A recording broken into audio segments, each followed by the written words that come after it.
Oke, ketemu lagi di channel saya Dik.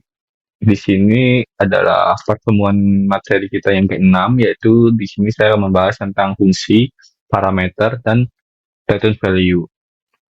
Kemudian pembahasan pertama, mengapa fungsi itu penting? Nah, jadi fungsi itu penting karena itu sebagai konsep fundamental dalam pemrograman modern. Fungsinya itu sebagai pilar untuk membangun kode yang lebih terstruktur dan efisien. Kemudian yang pertama itu untuk menciptakan kode yang modular. Nah, maksudnya fungsi itu memungkinkan memecah program menjadi mode-mode yang lebih kecil dan lebih mandiri atau independen. Kemudian yang kedua ada prinsip DRY atau Don't Repeat Yourself. Keuntungannya itu ketika logika ini berubah, kita hanya perlu memodifikasi kode di satu tempat atau di dalam fungsi itu sendiri. Dan perubahan itu akan berlaku di semua fungsi tersebut dipanggil. Kemudian fungsi itu untuk mengatur aliran data juga. Yang pertama ada parameter. Nah, parameter itu bertindak sebagai saluran masuk data atau inputnya. Kemudian return value itu bertindak sebagai saluran keluar atau outputnya ya. Itu next. Nah, fungsi. Kita akan membahas tentang fungsi sendiri.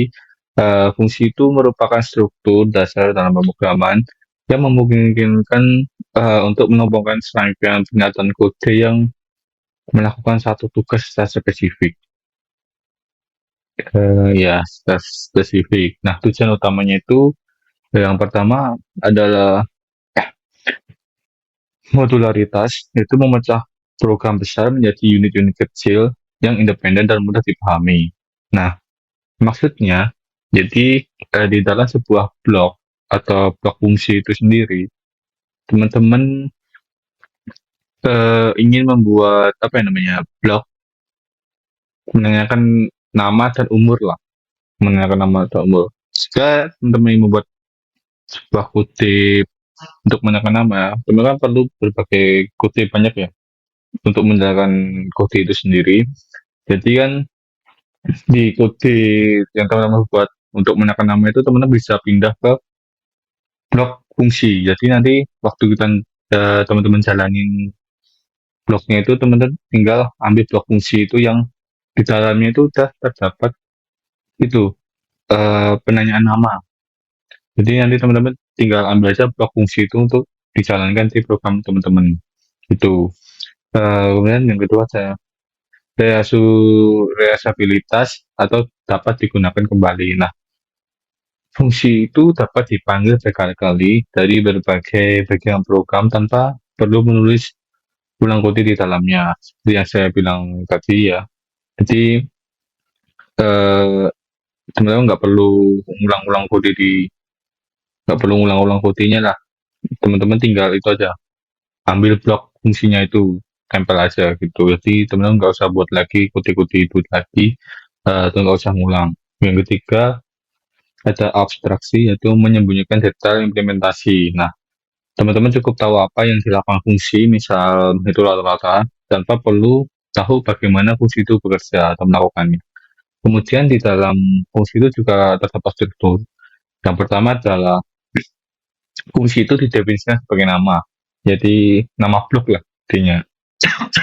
Kemudian diikuti dengan tanda kurung yang berisi daftar parameter dan diakhiri dengan blok kode yang akan dieksekusi atau outputnya ya. Itu. Kemudian yang ketiga adalah parameter. Nah, parameter itu apa? Parameter itu didefinisikan sebagai variabel-variabel yang dideklarasikan dalam tanda kurung pada definisi fungsi. Kemudian perannya itu untuk menerima data yang diperlukan fungsi agar dapat beroperasi.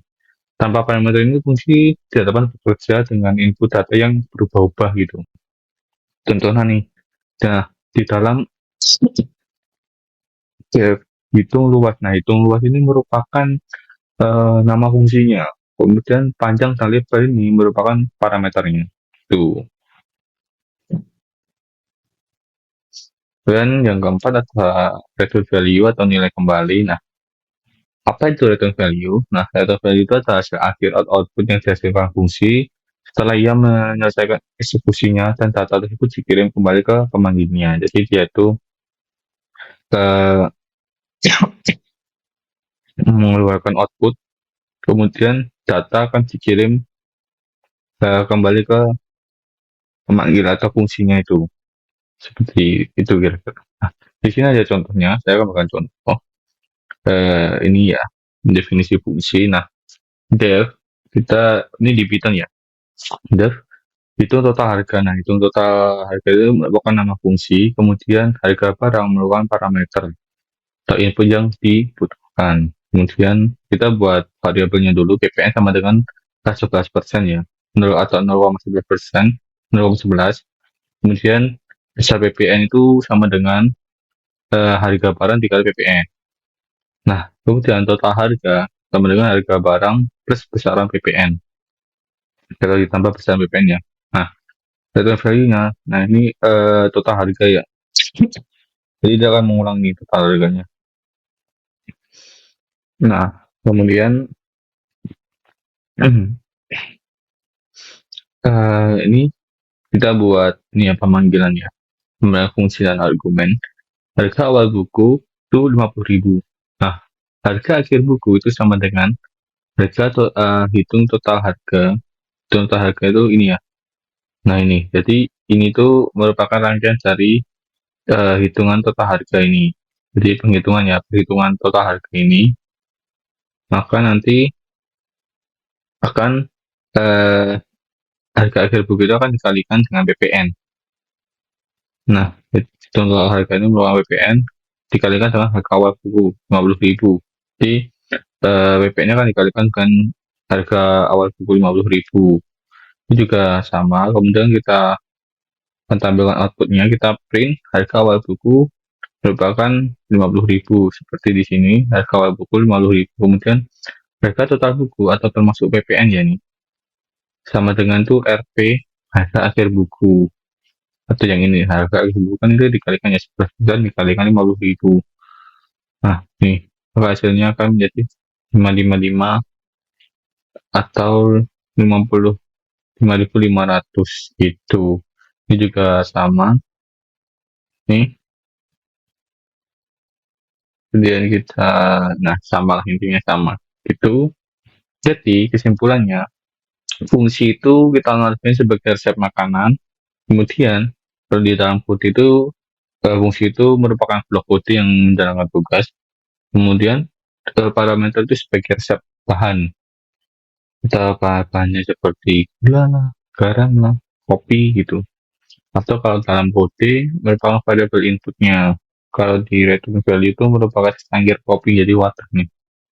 Gitu atau hasil output yang dikirim kembali atau hasil akhirnya gitu. Oke, cukup segini aja materi yang kita bahas. Kita akan langsung mempraktekannya di script dan Python. Oke, oke guys. Jadi di sini saya akan membahas tentang ini fungsi. Saya akan langsung mempraktekannya. Pertama, teman-teman kan sering membuat ini ya, sebuah ini. Teman-teman perlu kode ya. Harus gini. Teman-teman ingin menanyakan halo selamat datang gitu kan. Teman-teman perlu ini. Halo. Kemudian ini tambah lagi kita cek kontrol, kita tunggu. Selanjutnya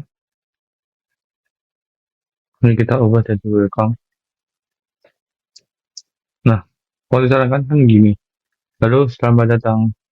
Kalau ini kan nanti kalau kita buat kan akan banyak sekali blok ya. Dan bagaimana cara meringkasnya? Di sini teman-teman tinggal ini aja buat fungsinya. Fungsinya seperti ini. Nah, seperti ini. Jadi di sini itu adalah fungsi. Fungsi itu yang mana? Fungsi itu yang ini. Welcome user block ini. Nah, blok ini itu fungsi. Kemudian X ini merupakan parameter. Parameternya ya. Jadi kita itu bisa membuat ini tuh di sini my blocks. Nah teman-teman bisa buat aja ini bloknya apa gitu. Seumpamanya umur lah gitu. Nah Ini merupakan fungsi dari umur ya, fungsi blok umur, begitulah kira-kira. Ini saya buat seperti di sini karena saya udah buat. Di pertama saya kan ingin tadi membuat sebuah fungsi welcome user ya. Nah, di sini saya udah memasukkan ini. Ini kita add dulu, dan biar teman-teman nggak bingung ya.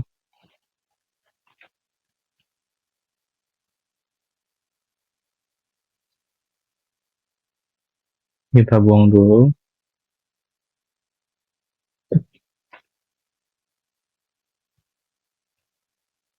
Nah, jadi gini. Pertama kita ini dulu set dulu parameternya. Kita tambah ini. Nih, X yang ini. Nah, oke. Nah, yang ini merupakan fungsi dan ini merupakan parameter. Nah, kita bisa taruh ini sini, sini. Dan hasilnya ini gimana? Kita coba dulu. Oh iya, lupa guys. Nah, teman-teman nih ambil bloknya untuk menjalankan program dari ini. Kemudian teman-teman bisa masukkan parameternya, nama dari parameternya itu. Contohnya Doni. Umurnya berapa? 19. Jalankan. Halo Doni, kamu 19. Welcome. Nah, gitu guys. Teman juga bisa lagi menambahkan ini untuk membedakan namanya. Contoh, ini Elsa. Umurnya 20. Coba jalankan. Halo Doni, umur kamu 19. Selamat datang. Kemudian selanjutnya, halo Elsa, umur kamu 20. Selamat datang. Itulah kira-kira. Jadi, gimana cara kerjanya? Parameter ini kita isi dengan Doni. Umurnya kita tulis di sini umur. Kemudian dia akan bekerja. Nih, jadi ini akan dijalankan seperti ini. Halo, kita masukin namanya yang ini tadi, Doni. Kita masuk. Halo Doni, tunggu 1 detik. Bilang lagi, umur kamu 19. Selamat datang. Kemudian dia ngulang lagi di blok kedua. Halo Elsa, ini yang blok kedua kan. Halo Elsa, tunggu. Terus bilang lagi umur kamu 20. Selamat datang gitu guys. Jadi ini perulangan tanpa mengubah ini ya. Tanpa membuat lagi. Kalau teman-teman ingin membuat kayak gini kan, kalau nggak pakai fungsi kan nanti bloknya panjang banget ya. Jadi akan sangat ribet gitu kira-kira.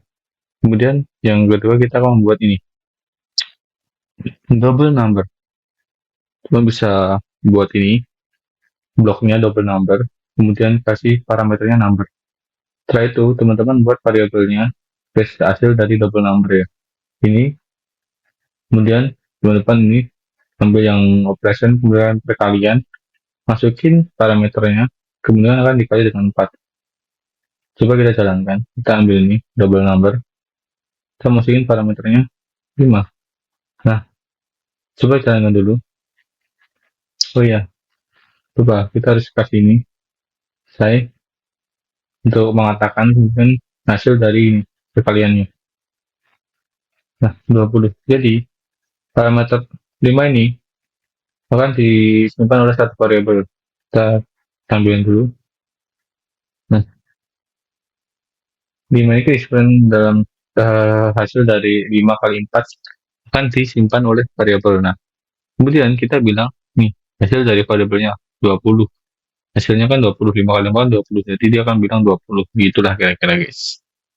Oke, selanjutnya kita akan menanyakan tentang ini. Nama dan umur. Pertama, teman-teman buat variabelnya username dan user X. Kemudian ini nggak perlu parameter ya, cuma fungsinya aja. Kemudian teman-teman masuk aja ini blok yang ini untuk menanyakan, tunggu, buat variabelnya get username untuk menyimpan hasil dari jawaban nama ini, kemudian taruh ini jawabannya. Yang umur sama, kita buat variabel umur untuk menyimpan hasil umur, yang kita akan tulis. Selanjutnya, kita ingin menggabungkan dengan welcome user. Gimana caranya? Pertama, nih, kita my blog. Pertama kita nih tanyakan nama dulu. Setelah itu, kita masukin hasil dari variabel namanya.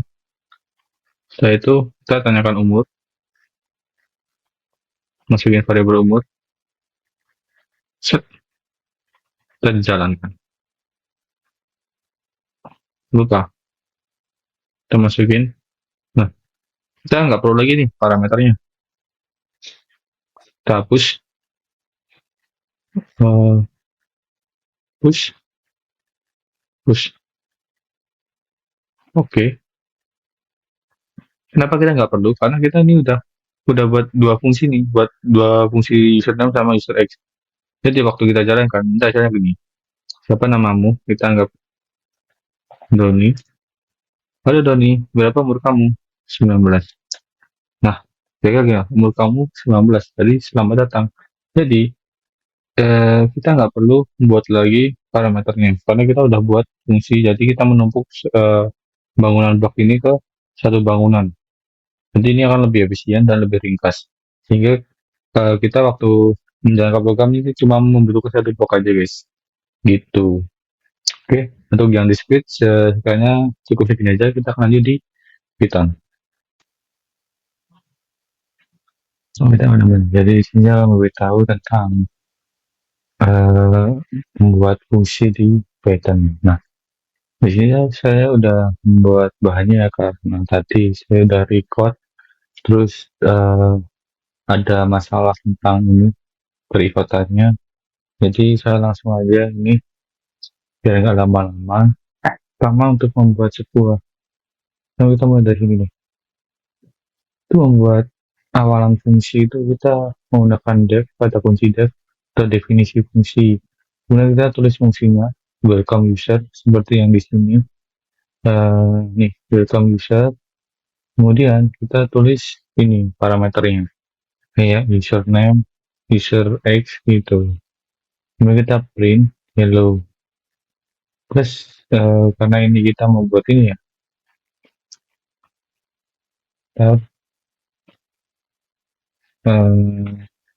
nah karena kita ingin membuat ini welcome user name sama umur ya, kita masukin ini print hello, kemudian kita tambahkan dengan username-nya, terus tambah dengan kata seru. Setelah itu eh,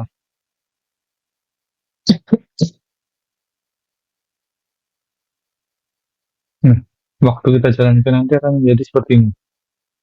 Terus ya, halo Dani, umur kamu 19, selamat datang gitu. Jadi bakal sudah paham sebenarnya itu sama dengan yang script. Nah, sama dengan ini. Kalau ini kan cuma nggak pakai ini aja, username sama user X. Jadi nanti tinggal masukin ini. Hello, kemudian ini tadi ya parameter name sama umur kan. Kan kita nanti masukin di sini. Name sama umur ya tadi. Nah, nanti apa yang keluarnya itu sama. Halo Doni, umur kamu 19. Kemudian jika ingin tambah lagi, ingin nanya ulang ya dengan beda nama, tinggal ini aja buat lagi welcome, terus masukin parameter nama, umur sama umur, jalanin jadi hello Dani, umur kamu 19, selamat datang. Kemudian hello Evi, umur kamu 18, selamat datang gitu.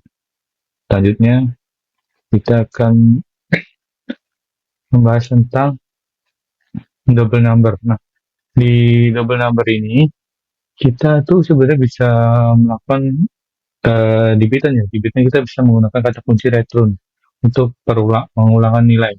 Kalau di script sendiri kita harus membuat variabel ini ya, hasil double nilai untuk mengulang ini di fungsi, menjalankan fungsinya. Tapi kalau di Python itu kita bisa lebih mudah untuk mendapatkan kata kunci perulangan nilai atau return value ya. Nah di sini kita bisa langsung return value-nya number kali 4. Jadi kita waktu mengeprintnya itu dengan cara kita print kemudian masukkan fungsi dari double number, kita kalikan dengan 14. Nah, 14 kita kalikan dengan 4, kemudian hasilnya jadi 56. Begitulah kira-kira. Sama seperti ini, kita tinggal masukin myBlock-nya ini yang double number, kita masukkan ininya, parameternya 14 kan. Nah, jadi 14 akan dikalikan 4, hasilnya sama dengan 56. Itu sama aja sebenarnya. Selanjutnya, kita akan membahas tentang ini. Username yang ini membuat pertanyaan tentang nama dan disimpan ya. Jadi untuk membuat ini di Python, kita perlu ini def, kemudian dapatkan username, return, mengulang, kemudian kita masukkan input siapa nama kamu. Setelah itu kita buat juga yang X, sama kayak yang di atas. Bedanya kalau umur kita masukkan angka, jadi kita harus menggunakan int untuk mengubah ke string, angka ke string ya. Jadi nanti hasilnya kayak gini waktu kita print. Nah, setelah itu kan ini kita buat ya username itu sama dengan ini get username. Kemudian user X yang ini sama dengan ini user X.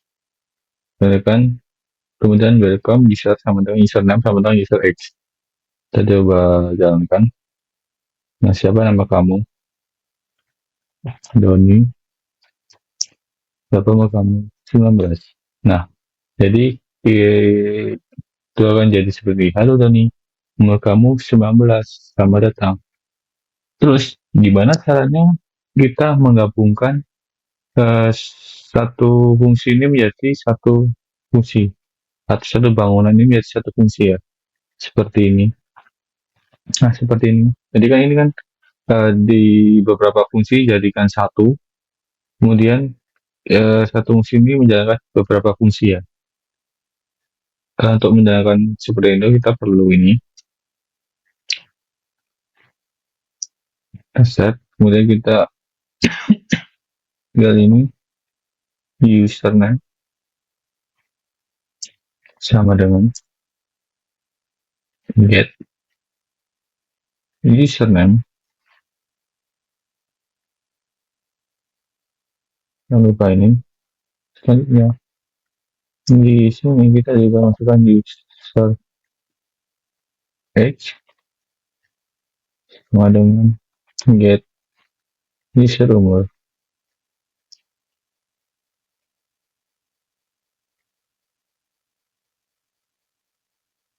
Nah, sekarang kita hapus yang ini karena kita udah nggak perlu parameter ya, seperti kayak yang ini.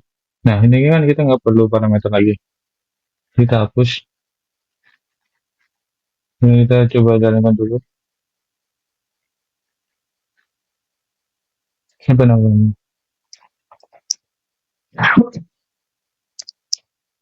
Oh, ini kita nggak perlu juga. Coba lagi.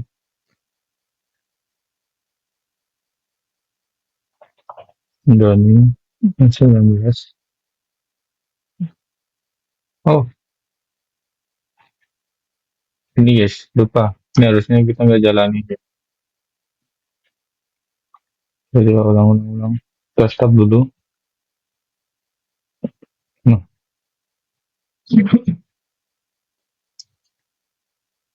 nah aduh di berapa umur kamu?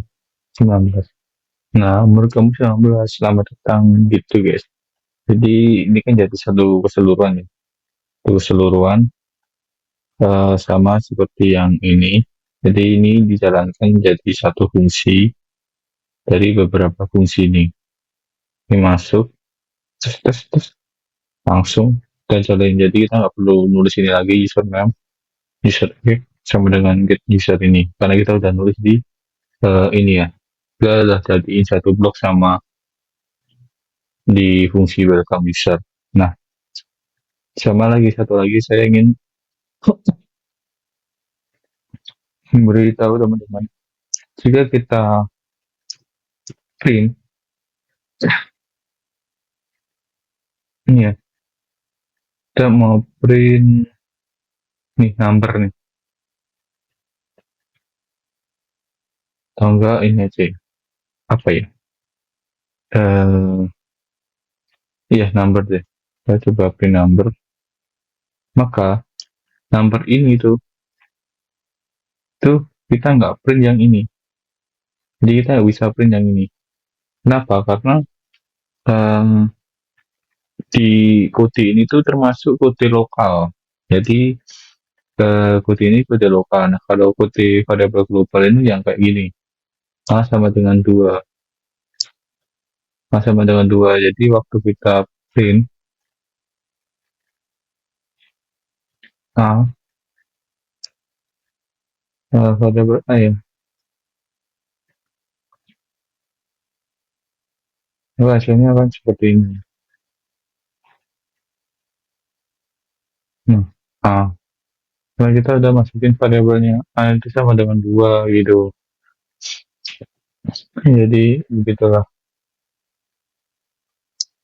Jadi di berbedanya itu kalau ini tuh variabelnya variabel global, kalau ini lokal. Jadi ini tuh cuma mencakup yang di sini di fungsi aja. Tapi kalau di ini itu mencakup semua global gitu. Bedanya di situ aja. Oke, so pertemuan kali ini cukup segini aja. Kita akan langsung lanjut ke project ya. Kita akan membahas project di fungsi ini sendiri. Next. Oh, teman-teman, jadi di sini saya akan membuat sebuah project tentang kalkulator ya. Pertama, kita buat konsepnya dulu. Jadi nanti kita waktu start, nanti akan cetak ya instruksi dari kalkulator. Setelah itu kita disuruh minta pengguna untuk memasukkan angka yang pertama, kemudian masukkan angka pengguna yang kedua. Setelah itu kita akan suruh memilih jenis operasinya, mau pilih yang mana. Nah, jika operasinya itu ada penjumlahan, jika benar maka kita akan menambahkan angka 1 dan angka 2. Tapi jika salah, maka operasi pengurangan ya. Tapi jika benar dari operasi pengurangan ini, maka akan mengurangi hasil dari angka 2 dari 1.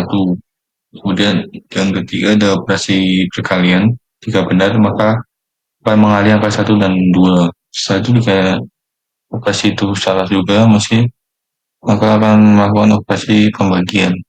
Tapi jika benar maka membagi angka 1 dengan 2. Tapi jika salah akan mencetak pesan salah. Oke, kita akan langsung saja next ke projectnya. Nah, projectnya itu seperti ini. Kita bisa coba jalankan. Pertama kita nih, welcome to the calculator perfect do number dan jadi pertama kan kita di sini ada instruksi ya, instruksi dari kalkulator. Kemudian seperti yang ini, kita disuruh memasukin angka 1 dan angka 2. Kita masukin 4. Itu yang ya nampak guys. Kita ulang.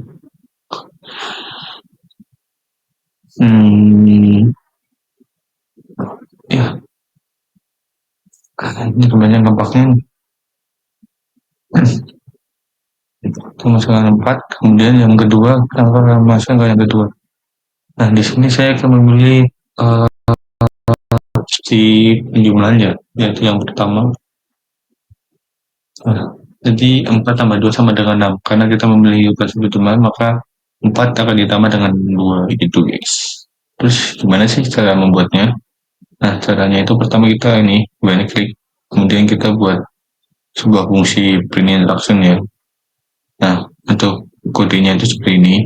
Kita bisa langsung bilang aja welcome to the calculator.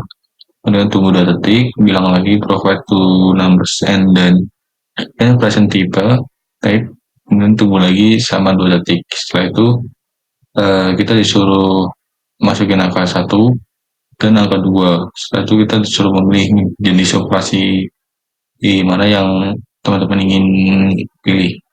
Yang pertama itu ada penjumlahan, pengurangan, kemudian perkalian dan pembagian. Nah, setelah jawaban yang disimpan di Prasen, kemudian kodenya akan menjelaskan tentang sesuai pemilihan operasi yang teman-teman pilih. Contoh, teman-teman pilih angka satu. Nah, jika operasi itu angkanya satu, jika benar, dia akan lanjut ke sini ke penjumlahannya. Kodenya seperti ini, yang penjumlahan. Jadi kita buat variabelnya, kemudian kita set hasil untuk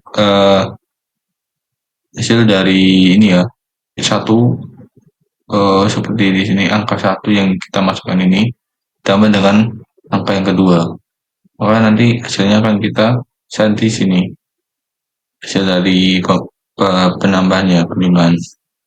Jadi kemudian jika teman-teman itu memilih angka 2 kan salah kan. Jadi ini akan masuk di pengurangan, kemudian sama sih seperti tadi kita suruh masukin angka, kemudian kita angkat dari 4 dan 2 tadi kan kita akan dikurangin dengan ini. Angka pertama kan 4, 4 dikurangi 2, hasilnya sebenarnya 2. Seperti itu. Tapi jika kita masukin angka 3 kan salah ya ini. Ini kan bukan angka 3, jadi akan masuk ke sini. Jadi operasi perkalian. Nah, kemudian di kode perkalian itu juga sama. Ini hasil, kemudian kita hasil dari perkalian angka 1 dan angka 2 ini akan muncul di sini hasilnya. Begitu. Kemudian yang pembagian sama juga. Jika kita misalnya 4, maka akan dibagi dengan ini. Angka 1 dan angka 2 ini akan dibagi. Itu. Setelah itu, jika teman-teman menambahkan angka 5 di sini itu, dari jenis operasi, maka akan keluar operasi number is not correction. Jadi operasi itu akan salah ya. Angka yang maksudnya itu salah, maka akan keluar ini. Seperti yang di sini tadi. Nah, cetak pesan salah itu kalau jenis operasi yang angka teman-teman masuknya itu salah, maka kalau tidak sesuai sama yang di sini, maka itu akan keluar hasilnya salah. Itu guys. Jadi seperti itu aja kode project kita kali ini. Jika ingin ditanyakan, bisa tanya di kolom komentarnya. Terima kasih.